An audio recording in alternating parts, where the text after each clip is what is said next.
नमस्कार साथियों, मैं मोनू चौधरी। ज्योग्राफी की इस ऑनलाइन जर्नी में आपका हार्दिक स्वागत है।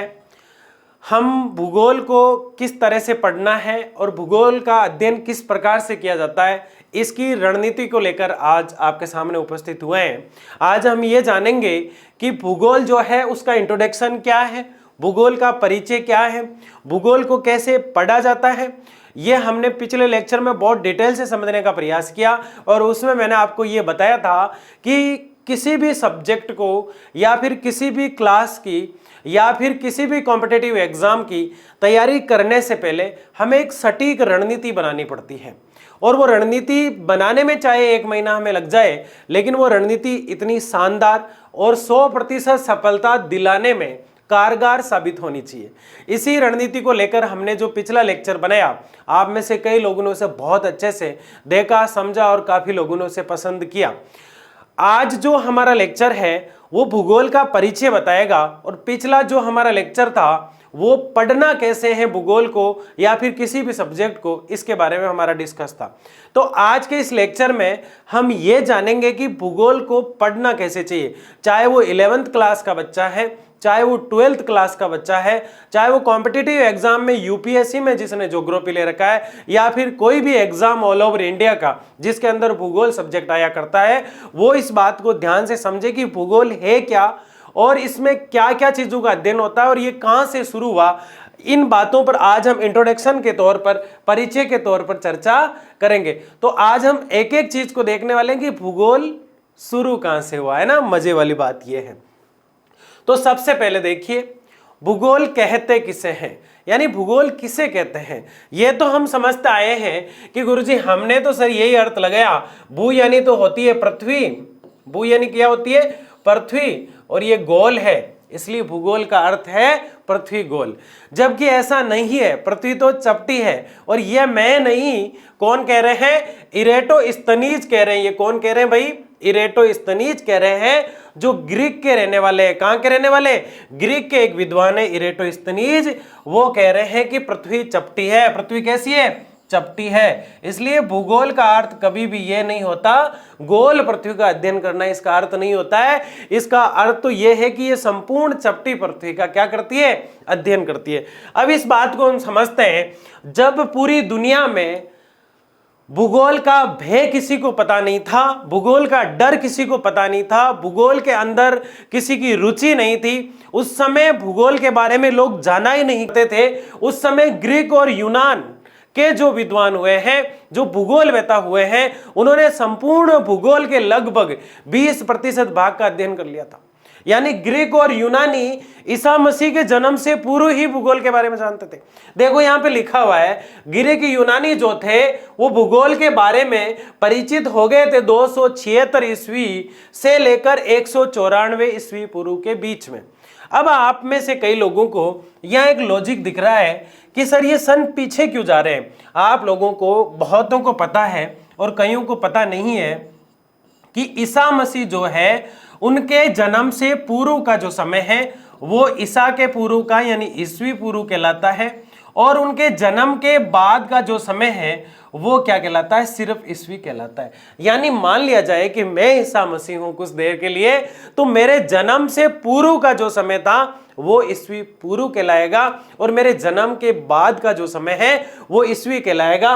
और ये उल्टा इसलिए चलता है क्योंकि इसको जीरो पे आना है और जीरो पे आते ही फिर क्रम से 1 2 3 4 5 ऐसे चलना शुरू हो जाएगा। जैसे अभी 2023 इस प्रकार से चलना शुरू हो जाता है। तो ये हमेशा इसके अंदर जैसे व्यक्ति की एज बढ़ती है या फिर समय बढ़ता है तो इसमें दर्शाया जाता है घटता हुआ, क्योंकि इसको जीरो पे आना होता है। तो ये ईस्वी पूर्व जो है, जहां तक आपको ये जो डाउट है ये क्लियर हुआ आपका कि ईस्वी पूर्व जो होता है वो हमेशा ईसा मसीह से जुड़ा हुआ रहता है। वो ईसा मसीह के जन्म का पूर्व है तो ईस्वी पूर्व होगा, और बाद है तो सिर्फ ईस्वी होगा। बात ये नहीं है कि ईस्वी पूर्व क्या होता है, बात ये है कि भूगोल जो है उसको ग्रीक यूनानी जो लोग थे उन्होंने उस समय प्रयास करने और समझना शुरू कर दिया जिस समय बाकी दुनिया को भूगोल के बारे में कुछ भी नहीं पता था। और वो व्यक्ति थे इरेटोस्थनीज, एक महान भूगोलवेता हुए इरेटोस्थनीज, जो ग्रीक और यूनान के रहने वाले थे। इन्होंने ही पहली बार, ध्यान से सुने, बहुत सी किताबों में बहुत सा डाउट छुपा हुआ है। कई लोग भूगोल के पिता कहते हैं इरेटोस्थनीज को, जबकि ये भूगोल के पिता नहीं है, भूगोल के जनक इरेटोस्थनीज नहीं है। इन्होंने तो सिर्फ भूगोल शब्द का प्रयोग किया था, यानी कि दुनिया में, पूरे संसार में, पूरे वर्ल्ड में सबसे पहले भूगोल शब्द का नाम लेने वाले, कि भूगोल ऐसा मुंह से पहली बार उच्चारण करने वाले व्यक्ति थे इरेटोस्थनीज। उन्होंने सबसे पहले भूगोल शब्द का प्रयोग किया। उसके अलावा पूरे विश्व को उन्होंने जो ज्ञान दिया था वो इतना लॉजिक वाला ज्ञान था। सबसे पहले बहुत अच्छा मानचित्र बनाया करते थे। इन्होंने सबसे पहले संपूर्ण पृथ्वी में जो सबसे बड़ी नदी का नाम हमारे सामने आता है, नील नदी, सबसे पहले नील नदी का जिस व्यक्ति ने नक्शा बनाया वो थे इरेटोस्थनीज। उसके अलावा इन्होंने पहली बार यह बताया कि एक साल के अंदर, यानी 1 ईयर यानी 1 वर्ष के अंदर, एक साल के अंदर 365.25 दिन होते हैं। कितने दिन होते हैं भाई? 365.25 डेज एक साल के अंदर हुआ करते हैं। ये दो चीजें बहुत शानदार इन्होंने बताई। इसके अलावा एक बहुत ही महत्वपूर्ण चीज जो है वो इरेटोस्थनीज बता गए थे। इरेटोस्थनीज महोदय ने यह बताया कि अक्षांश और देशांतर जो है उन्हें पहली बार काल्पनिक तरीके से, अक्षांश और देशांतर की बात मैं कर रहा हूं, जो अभी कुछ देर बाद हम ग्लोब पर खींच के देखेंगे। अक्षांश और देशांतर रेखाओं का जो ज्ञान है सबसे पहले इरेटोस्थनीज ने कराया। इतने महान भूगोलवेता, इतने क्रांतिकारी भूगोल में चेंजिंग लाने वाले व्यक्ति की वहां कदर नहीं हो पाई, वहां इमेज नहीं बन पाई, वहां लोगों ने इन्हें कभी समझा ही नहीं, यानी ग्रीक और यूनानी लोगों ने कभी भी इनको इज्जत नहीं दी। वो कहा जाता है ना दोस्तों कि दिया तले अंधेरा रह जाता है, या फिर जहां का व्यक्ति होता है वहां के लोग उसकी पूजा करने में थोड़े हिचकिचाते हैं। और वहां के लोग इरेटोस्थनीज को, वहां के यानी कि ग्रीक और यूनान के लोग इरेटोस्थनीज को बीटा के नाम से पुकारते थे। अब आप कहेंगे बीटा क्या है? बीटा एक प्रकार की गाली है जो यूनान की है, जिसका अर्थ होता है निकम्मा। क्या इरेटोस्थनीज निकम्मे लग रहे हैं आपको? बिल्कुल भी नहीं लग रहे। अक्षांश और देशांतर का ज्ञान जिस व्यक्ति ने कराया, नील नदी की मैपिंग जिस व्यक्ति ने की, और उसके अलावा बहुत सारे भूगोल को जिसने तोहफा दिया, जिसने भूगोल का पहली बार नाम लिया, उस व्यक्ति के लिए बीटा शब्द का प्रयोग करना यूनानी और ग्रीक जो लोग हैं उनके लिए शर्म की बात है। लेकिन बेटा नाम से उन्हें पुकारा जाता था। कई बार आईएएस के इंटरव्यू तक ये पूछा गया। आप इस चीज का ध्यान रखें। तो इरेटोस्थनीज ने बहुत कुछ किया। सबसे शानदार चीज मुझे जो लगती है वो इन्होंने अक्षांश और देशांतर का ज्ञान कराया। इसके अलावा ये इरेटोस्थनीज है। अब ये फर्क इतना है मेरे इरेटोस्थनीज में, नॉलेज के मामले में तो इनको मैथ से बहुत ज्यादा ज्ञान है, लेकिन फिजिकल की बात करें, बॉडी की संरचना की बात करें, तो इनके यहाँ बाल है, मेरे यहाँ नहीं है। ये ऊपर से इनके ज्यादा छोटे हैं और मेरे नहीं है, बस इतना सा फर्क है ना। तो मजाक कर रहा हूं। ये इरेटोस्थनीज है और इनके बारे में 3-4 बातें जो भी मैंने बताई आपको पता होना चाहिए। इसके अलावा महत्वपूर्ण चर्चा हम कर रहे हैं। अब आएगी लॉजिक की बात। इतनी तारीफ सुनी हमने इरेटोस्थनीज की, इतनी बातें सुनी हमने इरेटोस्थनीज की, और मन ही मन में ऐसा लगने लग गया कि वास्तव में जनक तो इरेटोस्थनीज को ही होना चाहिए। लेकिन जैसे ही मैंने ये कहा, एक व्यक्ति और आ गया यहाँ पे, जिनका नाम है हिकेटियस। जिनका नाम क्या है? हिकेटियस। हिकेटियस बोले भले ही भूगोल शब्द का प्रयोग इरेटोस्थनीज ने किया है, लेकिन उनके बाद मैंने एक बहुत शानदार किताब लिखी है। मैंने मतलब हिकेटियस कह रहे हैं, हिकेटियस कह रहे हैं कि मैंने एक बहुत ही शानदार किताब लिखी है, और उस किताब के अंदर मैंने भूगोल को बहुत ही व्यवस्थित, बहुत ही क्रमबद्ध, बहुत ही तार्किक और बड़े ही लॉजिक ढंग से मैंने समझाने का प्रयास किया है। और उस किताब को पूरे विश्व का भूगोल का प्रथम ग्रंथ माना जाता है। और उस किताब का नाम क्या है? जस पीरियोडस। क्या नाम है उसका? तो पहले उसके उपनाम लिख लेते हैं ताकि याद हो जाए। संपूर्ण, क्या लिख रहे हैं हम? संपूर्ण विश्व, यानी पूरे संसार, संपूर्ण विश्व कि भूगोल का, कि भूगोल का प्रथम ग्रंथ किसको कहा जाता है? हिकेटियस द्वारा जो पुस्तक लिखी गई है, यानी मारवाड़ी और राजस्थानी में से को हे बोला करता है, तो इसको हम ऐसे भी याद कर सकते हैं कि जिन्होंने भूगोल को हिकाया मतलब सिखाया वो है हिकेटियस, और ये ही भूगोल के क्या कहलाएंगे? जनक कहलाएंगे भूगोल के। यानी भूगोल के जनक कौन है? हिकेटियस। लेकिन हम बात कर रहे हैं इनकी पुस्तक की जिसको पूरे विश्व की भूगोल जो है उसका एक प्रकार से प्रथम ग्रंथ माना जाता है। इसके अलावा इस किताब का एक नाम और मिलता है, तटीय सर्वेक्षण। आप नोट कर लेना, तटीय सर्वेक्षण। इसके अलावा भी इतनी प्यारी किताब है, तो एक दो नाम और रख देते हैं इसका हम नहीं रख रहे हैं, ये दुनिया में प्रसिद्ध नाम है। इसका एक और नाम है पेरिप्लस। क्या नाम है इसका? पेरिप्लस। जबकि इसका वास्तविक नाम क्या है? इस किताब का वास्तविक नाम है जस पीरियोडस। क्या नाम है भाई? जस पीरियोडस।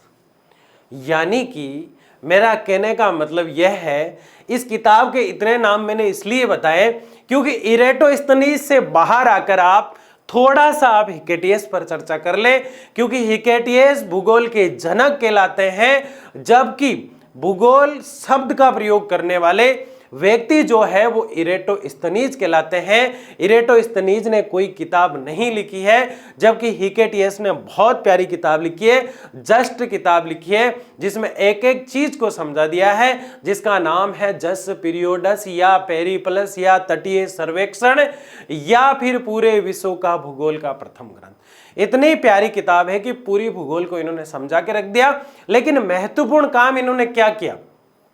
इस किताब में ऐसा क्या लिख दिया कि हमें इनको भूगोल का जनक मानना पड़ा, भूगोल के पापा या भूगोल के पिता मानना पड़ा? उस किताब में इन्होंने पहली बार यह समझाया कि भूगोल जो है वो दो शब्दों से मिलकर बना है। वैसे तो ये ज्योग्राफी कहलाती है, लेकिन ये ज्यो प्लस ग्राफो से मिलकर बना है। ये बात समझाने का कार्य किसने किया है?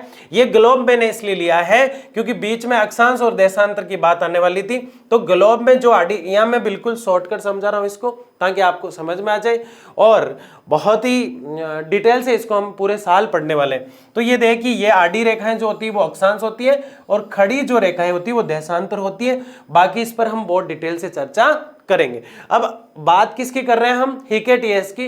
वो किसको बता रहे हैं? ज्योग्राफी जो है, भूगोल जो है, उसको दो शब्दों में, किसमें? दो शब्दों में तोड़कर उसका अर्थ समझाने का प्रयास कौन कर रहे हैं? हिकेटियस।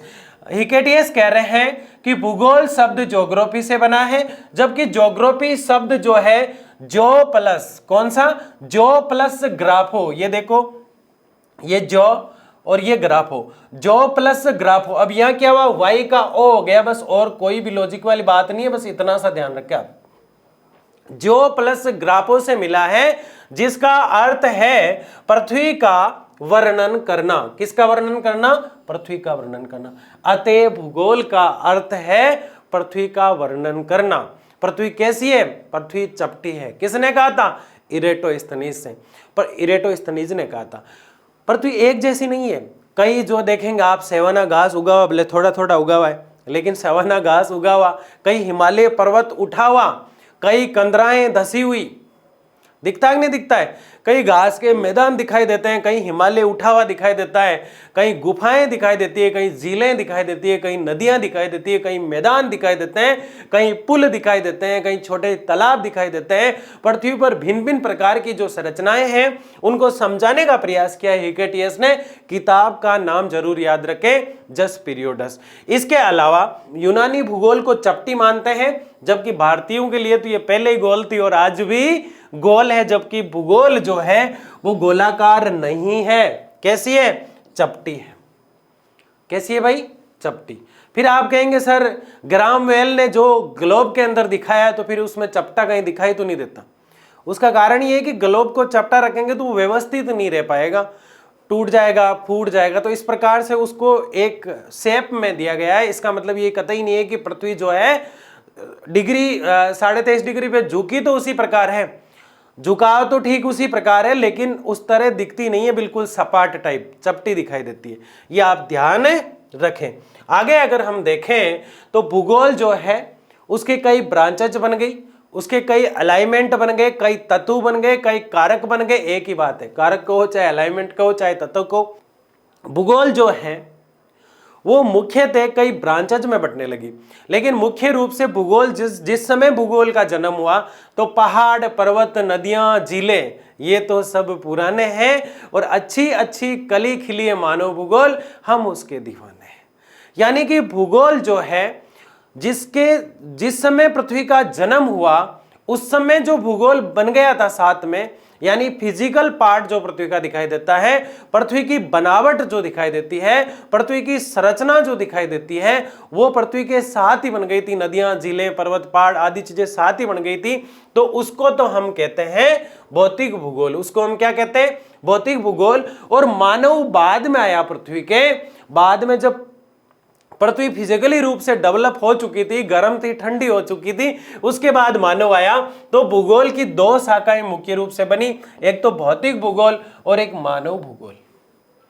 अब भौतिक भूगोल को अच्छे से समझाने वाला व्यक्ति होगा भूगोल का जनक, और मानव भूगोल का समझाने वाला जो भी आएगा, चाहे वो फ्रेडरिक रेडजेल हो, चाहे वो एलन सैंपल हो, अभी कुछ देर बाद देख लेंगे आप, वैसे फ्रेडरिक रेडजेल आएंगे जिन्होंने एंथ्रोपोजोग्राफी का किताब लिखी। वो मानव भूगोल को बहुत अच्छे से समझाने का प्रयास करेंगे, इसलिए वो मानव भूगोल के जनक कहलाएंगे। इसमें हम डिस्कस करेंगे अभी। लेकिन भौतिक भूगोल जो है, इसकी बात अगर हम करें तो भौतिक भूगोल जो है उसके जनक कहलाते हैं पोलिडोनियन। कौन कहलाते हैं? पोलिडोनियन। अब बड़ी इंटरेस्टिंग चीजें आने वाली है। मानव भूगोल के जनक कहलाते हैं फ्रेडरिक रेडजेल कह सकते हैं, और इनकी शिष्या का नाम है एलन सैंपल। दोनों साथ में काम किया करते थे, भूगोल पर रिसर्च किया करते थे, और इनकी किताब है एंथ्रोपोजोग्राफिका। तो ये रेडजेल जो है ये इन्हीं का नाम है, ये थोड़ा मिसप्रिंट हो रखा है, फ्रेडरिक रेडजेल। समझ गए? कौन सी किताब लिखी? एंथ्रोपोजोग्राफिका। शिष्या का क्या नाम है? Ellen Semple. भूगोल की दो ब्रांचें होगी। जैसे आपने नीम का पेड़ देखा है, उस नीम के पेड़ के जब जो है पत्तियां लगना शुरू करती है, डालियां बन जाया करती है, वो जो उस नीम के पत्ते की शाखाएं होगी, और उन शाखाओं को बढ़ते बढ़ते कुछ कच्चे पत्ते लगा करते हैं, तो वो कच्चे पत्ते इसके अंदर क्या होंगे? भूगोल। अगर भूगोल को कुछ देर के लिए आप एक नीम का पेड़ मान लेते हो, तो नीम के पेड़ की जो डालियां होगी वो दो है, यहाँ पे भौतिक भूगोल और मानव भूगोल। और ऐसे ही अगर फिर इनकी शाखाएं अगर बन जाती है, तो वो कच्चे वाले फूल जो आगे लगते हैं या कच्चे पत्ते लग के फिर शाखा बनेंगे, वो होते हैं। बात आ रही है कुछ समझ में? मानव भूगोल जो है वो वास्तव में मानव का अध्ययन करती है। किसके साथ रहकर? पृथ्वी के साथ रहकर, और सिर्फ पृथ्वी का अध्ययन करता है भौतिक भूगोल। यहां तक बात समझ में आ रही है? लेकिन यहां तक बात समझने से काम नहीं चलता, डाउट कहीं ना कहीं और भी रह जाता है। तो इस डाउट को निकालने के लिए जिंदगी में कभी भी डाउट नहीं हो, क्योंकि हम कल और परसों से अपनी 11th और 12th की ज्योग्राफी को बहुत ही शानदार ढंग से शुरू करने वाले। आप में से कई बच्चे इस चीज को लेकर टेंशन में, सर हमारी क्लासें कब शुरू होगी, कब शुरू होगी? क्योंकि लर्न एंड शेयर पे जो भी पढ़ाया जाता है उसके पीछे बहुत मेहनत हुआ करती है। उसके पीछे जो मेहनत लगा करती है वो वास्तव में एक शानदार रिजल्ट लाया करती है। हम किसी ना किसी काम में लगे ही रहते हैं कि हमारे इस परिणाम को इस साल और सुंदर कैसे बनाया जाए, और वो आप में छुपा है। आपसे परिणाम निकालना है, आपसे रिजल्ट निकालना है। तो भौतिक भूगोल की बात अगर हम करें तो भौतिक भूगोल के अंदर हम किसका अध्ययन करते हैं ये हम समझने वाले हैं। इसका अध्ययन क्षेत्र क्या है और उसका अध्ययन क्षेत्र क्या है, दोनों की बात करेंगे। पहले इसके अध्ययन क्षेत्र की बात करते हैं हम। इसमें वायुमंडल का अध्ययन किया जाता है। जैसे कोई आपसे पूछे कि आपने क्या सब्जेक्ट लिया, आप कहेंगे 11वीं 12वीं में मैंने भूगोल लिया, लेकिन वो पूछेगा ये तो ठीक है, लेकिन आप 11वीं 12वीं में आपने भूगोल ले लिया, लेकिन आप आगे भूगोल में क्या ले रहे हैं? तब आगे जब आप कॉलेज में जाएंगे तो पर्टिकुलर सब्जेक्ट चला करते हैं। वायुमंडल पे अलग सब्जेक्ट चलेगा, जैव मंडल पे अलग चलेगा, स्थल मंडल पे अलग चलेगा। आगे बड़ी बड़ी डिग्रियां जब लोगे तो भूगोल बहुत विस्तृत होता जाता है, लेकिन सारी चीजें समझना आपको यही है। वायुमंडल का मतलब होता है, इंग्लिश में इसको एटमॉस्फेयर कहते हैं।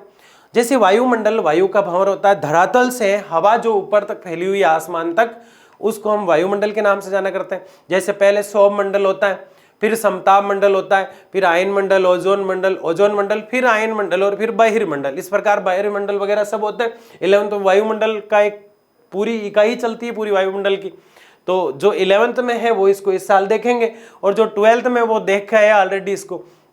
तो वायुमंडल पे डिस्कस करने वाला जो सब्जेक्ट होता है वो भूगोल होता है, लेकिन भूगोल की ब्रांच जो होती है वो भौतिक भूगोल है और भौतिक भूगोल में वायुमंडल का अध्ययन किया जाता है। तो कैसे बोला जाता है, भूगोल के अंदर भौतिक भूगोल में, भौतिक भूगोल के अंदर वायुमंडल का अध्ययन किया जाता है। इसमें ये मंडल होते हैं, सारी चीजें पढ़ा करते हैं। इसके अलावा क्या पढ़ते हैं, इसके अलावा जैव मंडल को पढ़ते हैं, यानी जीवों का अध्ययन। फिर कहोगे सर बायोलॉजी का क्या काम है, जीवों का अध्ययन का मतलब यहाँ बायोलॉजी क्या करती है, जीव जो होते हैं उनके अंदर जीव कैसे बना, कितनी मांसपेशियां, कितनी हड्डियां, ये काम तो किसका है, बायोलॉजी का यानी प्रिया मैम का है। लेकिन यहां पे अगर हम बात करें इस जैव मंडल में, तो यहां हम उन जीवों की, उन पक्षियों की, उन पशुओं की, उन सब चीजों की बात करेंगे जो जीव पृथ्वी पर रह रहा है।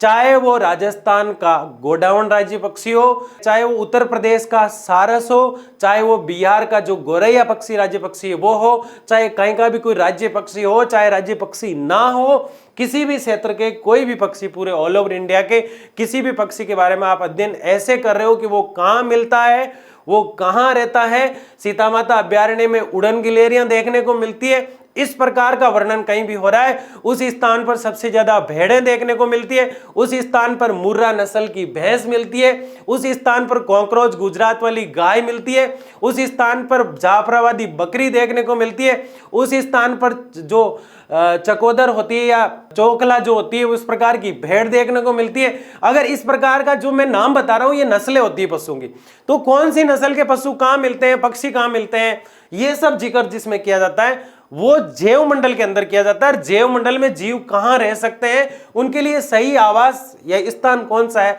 इस पे जिक्र होता है जैव मंडल में। तो आप समझ गए, ये अपने आप में टॉपिक होते हैं बहुत बड़े बड़े। मैं तो आपको ऊपर ऊपर से सिर्फ मलाई बता रहा हूं। क्या बता रहा हूं, मलाई बता रहा हूं, क्योंकि आपको याद है समय को थोड़ा समय दीजिए, समय आपका समय बदल देगा।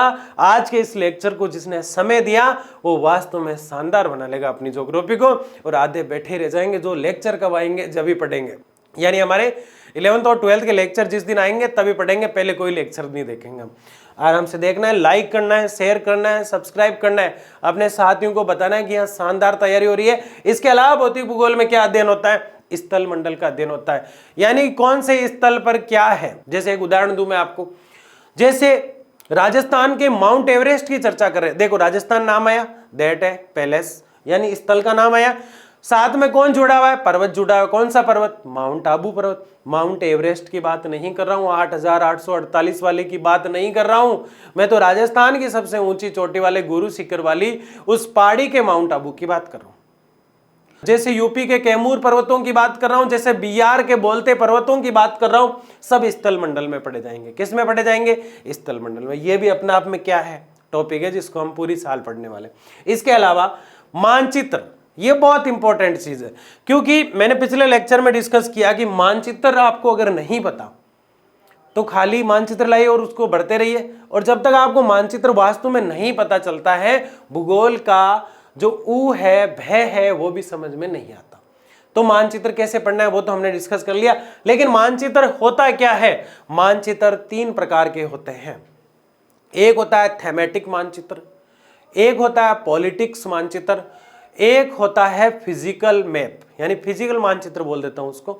फिजिकल मैप जो होता है फिजिकल चीजों को दर्शाया करता है कि यहाँ वन है, यहाँ मृदा है, यहाँ जलवायु ऐसी है, यहाँ पे सिंचाई इस प्रकार से होती है, यहाँ पानी देखने को मिलता है, यहाँ औद्योगिक क्षेत्र है, आदि चीजों को दर्शाने का कार्य करता है फिजिकल मैप। और फिजिकल मैप की नोट करके ध्यान रखना, ये कभी भी किसी भी स्टेट की बॉर्डर को नहीं बताता है। यानी आपको स्टेट का पता करना है, राजस्थान कहां तक है, गुजरात कहां तक है, यूपी, उत्तर प्रदेश, यूके, उत्तराखंड कहां तक है, आदि चीजों का आपको अगर पता करना है तो आप ध्यान रखिएगा कि कभी भी फिजिकल मैप नहीं लाना है, क्योंकि आपको बॉर्डर पता करना है।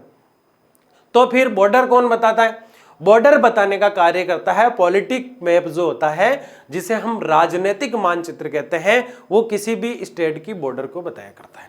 ये चीजें तो हमें समझ में आ गई। अब थेमेटिक क्या है गुरुजी? थेमेटिक का मतलब होता है पर्टिकुलर एक ही चीज को दर्शाता है। भारत के वनों को लिखना है तो सिर्फ उसमें वन ही दिखेंगे और कुछ भी नहीं दिखेगा। ऐसा नहीं कि वन के साथ में सिंचाई परियोजना नजर आ रही हो कि यहाँ सिंचाई परियोजना चल रही है, वन के साथ अच्छी मिट्टी जलोढ़ कहाँ पाई जाती है ये देख ले, वन के साथ अच्छे घास के मैदान कहाँ है ये देख ले। नहीं, सिर्फ वनों की बात करेगा, वनों की बात कर रहा है जब तक। या फिर वन की बात नहीं करनी, हमें रेल मार्गों की बात करनी है तो वन को हटा के उसमें रेल मार्ग दर्शा देते हैं। यानी कि पर्टिकुलर एक ही टॉपिक की बात कर रहा है, रेल मार्ग की बात कर रहा है, रेल मार्ग की बात कर रहा है। हवाई मार्ग कहाँ कहाँ है भारत में, तो सिर्फ हवाई मार्ग ही दिखाएगा उसमें। वो होते हैं थेमेटिक, थेमेटिक याद रखेंगे आप, है ना। तो ये मानचित्र होते हैं। तो ये जो होता है भौतिक भूगोल होता है। बताओ मुट्ठी में हुई कि नहीं हुई भौतिक भूगोल? भौतिक भूगोल इस प्रकार पढ़ा जाता है, ये बिंदु होते हैं, ये सब भौतिक भूगोल में आते हैं। अभी तक मानव का कहीं जिक्र आया क्या मुझे बताओ? नहीं आया ना, क्योंकि इसमें देखो हवा की बात हो रही थी, इसमें जीव जो है पशु पक्षी उनकी बात हो रही थी, इसमें स्थल जो है उसकी बात हो रही थी, पर्वतों की, पहाड़ों की, नदियों की, इसमें मैप की बात हो रही थी। तो सारी फिजिकल बातें हो रही थी। लेकिन मानव भूगोल में फ्रेडरिक रेटजेल कहते हैं इसमें ऐसा नहीं है जो इसमें था। इसके अंदर आप अध्ययन करते हैं तो इसमें तो इकोनॉमी का अध्ययन होता है, क्योंकि मानव को सबसे ज्यादा पसंद है पैसा, इसलिए आर्थिकी का अध्ययन किया जाता है। मानव कैसे कमाता है, कैसे खाता है, उसको कहते हैं जीविकोपार्जन। मानव का व्यवसाय क्या है आदि की चर्चा किसमें होती है? मानव भूगोल में। इसके अलावा अधिवास, अधिवास का मतलब होता है व्यक्ति जहां रह रहा है, जहां से व्यक्ति उठकर कहीं जाता है, वो होता है उत्प्रवास। वो क्या होता है? उत्प्रवास। उत्प्रवास, जहां से व्यक्ति कहीं उठकर जाता है वो होता है उत्प्रवास, और जहां वो पहुंचा है वो होता है आप्रवास। अभी मैं और समझा दूंगा, आप चिंता ना करें। जैसे मैं घर से आया तो घर के लिए मैं उत्प्रवास हूं, और यहाँ स्टूडियो में पहुंचा ये आप्रवास होता है। ये चीजें अधिवास में पढ़ी जाती है कि कितने व्यक्ति भारत के अंदर कहाँ रहते हैं, कहीं जनसंख्या ज्यादा है तो क्यों है, कहीं जनसंख्या कम है। अंडमान निकोबार और जैसलमेर क्षेत्रों में प्रति वर्ग किलोमीटर का घनत्व 17 व्यक्ति देखने को मिलते हैं, तो ये अधिवास कम क्यों है, ये चीजें मानव भूगोल में देखी जाती है। इसके अलावा परिवहन, कौन सा हाईवे किधर से गुजर रहा है, बहुत लॉजिक वाली बात है, क्योंकि इसमें मानव चलता है। मानव भी तो जा सकता है। परिवहन के जो रास्ते होते हैं, जैसे कि भारत का 8वां नंबर जो हाईवे है जो गुजरात से दिल्ली के बीच चला करता है, वो भारत का सबसे व्यस्तम राजमार्ग है। तो ये परिवहन में देखा जाएगा। किसमें पढ़ा जाएगा? परिवहन में। ये थोड़ा कंफ्यूज करता है क्योंकि ये थोड़ा भौतिक भूगोल की तरह लगता है, लेकिन है नहीं। परिवहन को किसमें पढ़ा जाता है? मानव भूगोल में। इसके अलावा औद्योगिक क्षेत्र, कौन सा उद्योग कहाँ है, जैसे कोई कांच उद्योग की बात करें, जैसे कोई चमड़ा उद्योग की बात करें तो यूपी कानपुर माइंड में आ जाता है।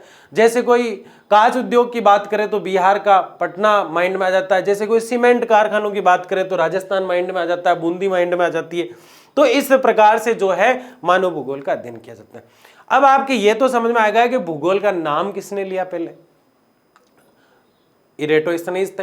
आपको यह भी समझ में आ गया कि जस पीरियोडस में बहुत अच्छे से भूगोल में समझाने के लिए, भूगोल को समझाने के लिए हिकेटियस भूगोल के पिता कहलाते हैं। आपको यह भी समझ में आ गया कि भूगोल की दो ब्रांचेज है, भौतिक भूगोल और मानव भूगोल। भौतिक भूगोल में फिजिकल पार्टों का अध्ययन होता है और मानव भूगोल में मानव के साथ पृथ्वी का अध्ययन होता है। मानव और भूगोल भौतिक पार्ट जो है मिलकर अध्ययन करते हैं, वो मानव भूगोल हो जाता है। लेकिन थोड़ा मैं और ये बताना चाह रहा हूं आपको कि अध्ययन तो भौतिक भूगोल में इसका होता है, मानव भूगोल में इन चीजों का होता है, लेकिन भौतिक भूगोल और मानव भूगोल की वास्तव में परिभाषा है क्या, तो कुछ विद्वान जो है वो भौतिक भूगोल की बता रहे, कुछ विद्वान मानव भूगोल के जो 12th की किताब शुरू करते हैं हमारे सामने आ जाएंगे, तो मैंने इसमें लिया नहीं। भौतिक भूगोल क्या है? भौतिक भूगोल भूगोल की एक आधारभूत शाखा है। सबसे पहले हम किस पर डिस्कस करें? भौतिक भूगोल किसका अध्ययन करती है हम देख चुके हैं। भौतिक भूगोल भूगोल की एक आधारभूत शाखा है, यानी भूगोल एक बहुत बड़ा वट वृक्ष है, तो उसकी जड़ें जो होगी वो भौतिक भूगोल होगी। जड़ें क्या होगी? भौतिक भूगोल।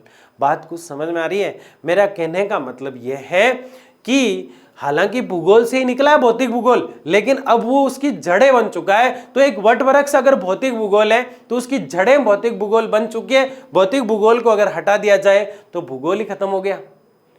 हालांकि आप भौतिक भूगोल के बीच में, पूरी भूगोल में भौतिक भूगोल आपके पास है, मानव को हटा दो तो भी भूगोल बहुत अच्छे से रह जाएगा, लेकिन भौतिक भूगोल को हटा दिया तो मानव अध्ययन किसका करेगा? तो मानव भूगोल वैसे ही खत्म हो जाएगी।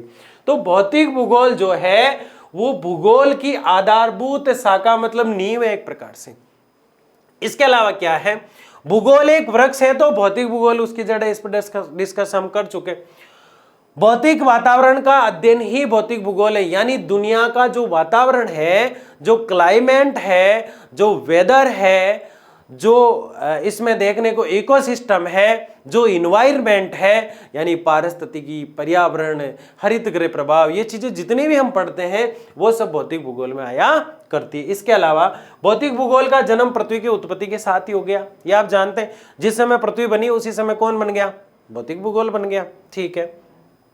इसके अलावा भूगोलवेता का मतलब होता है जिसको भूगोल के बारे में बहुत ज्यादा जानकारी हो, जो भूगोल का विशेषज्ञ हो, अपने सब्जेक्ट में जो माहिर होता है। जैसे कि इकोनॉमिक्स की बात करें, इकोनॉमिक्स यानी अर्थशास्त्र में जिसको बहुत ज्यादा नॉलेज है वो अर्थशास्त्री कहलाता है, और अर्थशास्त्र में सबसे ज्यादा नॉलेज था एडम स्मिथ को, तो वो अर्थशास्त्र के जनक कहलाए। भूगोल राजनीति विज्ञान के अंदर सबसे ज्यादा नॉलेज था प्लेटो और अरस्तु को, तो वो जनक बैठे। जबकि यहाँ सबसे ज्यादा नॉलेज था हिकेटियस को, तो वो सबसे महान भूगोलवेता है। उसके अलावा कुछ छोटे छोटे भूगोलवेता जिन्हें भूगोल का बहुत अच्छा नॉलेज था, और आने वाले समय के भूगोलवेता आप है।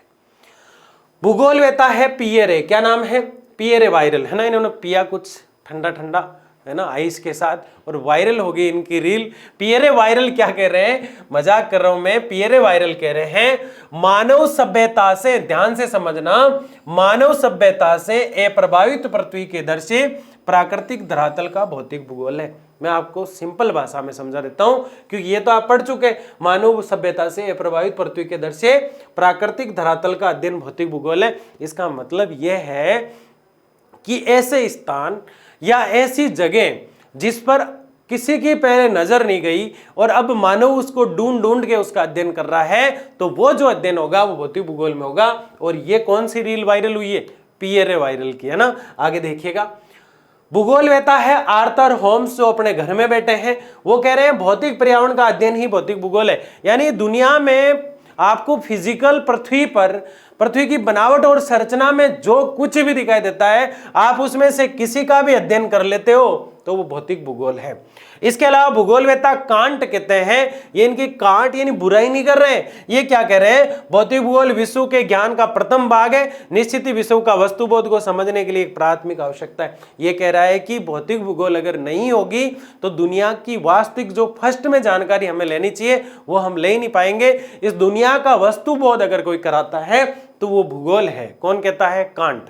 तो तीन लोगों की बातें हैं, एक तो पियरे वायरल की, एक आर्थर होम्स की और एक कांट की। ये हमें ध्यान से देखना है। ये याद हो तो बहुत अच्छी बात है, नहीं हो तो कोई दिक्कत नहीं है। हम तो सिर्फ ये जान रहे हैं कि भूगोल है क्या। इसके अलावा अगर बात करें मानव भूगोल क्या है, तो मानव भूगोल मानव और पृथ्वी का दोनों का अध्ययन करता है। फिर भी देखिए मानव का पर्यावरण के साथ संबंध, मानव जो है वो पर्यावरण के साथ क्या संबंध रखता है। अरे छोटी सी बात है लाडले, बहुत छोटा सा लॉजिक यहाँ छुपा हुआ है कि मानव जो है पृथ्वी पर कैसे रहता है, कैसे खाता है, कैसे पीता है, और पृथ्वी को नुकसान पहुंचा रहा है या पृथ्वी को फायदा कर रहा है, प्रकृति के साथ कैसे समायोजन करता है, वो सारी चीजें जो होगी वो संबंध कहलाते हैं मानव प्लस पर्यावरण के बीच का जो संबंध है वो मानव प्लस पर्यावरण का संबंध कहलाता है। इसका अध्ययन मानव भूगोल में होता है। मानव का प्रकृति के साथ समायोजन, मानव पृथ्वी के साथ प्रकृति के साथ किस प्रकार से अपना टाइम स्पेंड करता है, किस प्रकार समायोजन या तालमेल बिठाता है, उसका अध्ययन मानव भूगोल है। मानव का उद्गम क्षेत्र प्रजाति वितरण का अध्ययन, यानी मानव का उद्गम कैसे हुआ, उसकी क्षेत्र क्या है, उसकी प्रजाति क्या है, वो कहाँ रहता है। जनजाति के लोग जो होते हैं जंगलों में यानी वनों में रहा करता है, आधे लोग मैदानों में रहा करते हैं, तो उसकी प्रजाति क्या है, इन सब का अध्ययन करना मानव भूगोल कहलाता है। जनसंख्या, किस किलोमीटर में, प्रति वर्ग किलोमीटर में कितने लोग रह रहे हैं, इस चीज की जानकारी जनसंख्या घनत्व कहलाती है। इसका अध्ययन भी किसमें होता है, मानव भूगोल में। किसी स्थान पर लोग ज्यादा रह रहे हैं क्योंकि सुविधा है वहां पे, किसी पे कम रह रहे हैं वहां पे चिकित्सा शिक्षा आदि चीजें कम है, तो ये जो वितरण है जनसंख्या का, इसका अध्ययन भी कौन करता है, मानव भूगोल करता है। कितने साल में कितनी जगहों पर कितनी वृद्धि हो रही है, प्रत्येक 10 साल में कितनी वृद्धि हो रही है जनगणना पे, यह अध्ययन भी कौन करता है, मानव भूगोल करता है। और संरचना, यानी पृथ्वी पर किस प्रकार से लोग फैले हुए हैं, संरचना कितने समय तक बहुत ज्यादा बढ़ जाएगी, घट जाएगी, जनसंख्या नियंत्रण होगा या नहीं होगा, उपाय आदि चीजों का अध्ययन कौन करती है, मानव भूगोल करती है। इसके अलावा मानव भूगोल जो है वो वास्तव में एक प्रकार का एक ऐसा विषय है जो पूरी जानकारी के साथ हमें बहुत कुछ समझाने का प्रयास करता है कि भूगोल वास्तव में एक बड़ी ही लॉजिक और समझने का विषय है। आप लोगों को समझ में आया या नहीं आया कमेंट बॉक्स में जरूर बताइएगा। आज के इस लेक्चर में इतना ही, और अगला लेक्चर जो आपका आएगा 11th और 12th का आएगा। आज से यानी ये लेक्चर जैसे आपने देखा आपकी 11th और 12th की क्लास से रेगुलर शुरू हो जाएगी। बहुत बहुत धन्यवाद, मिलते हैं जल्दी।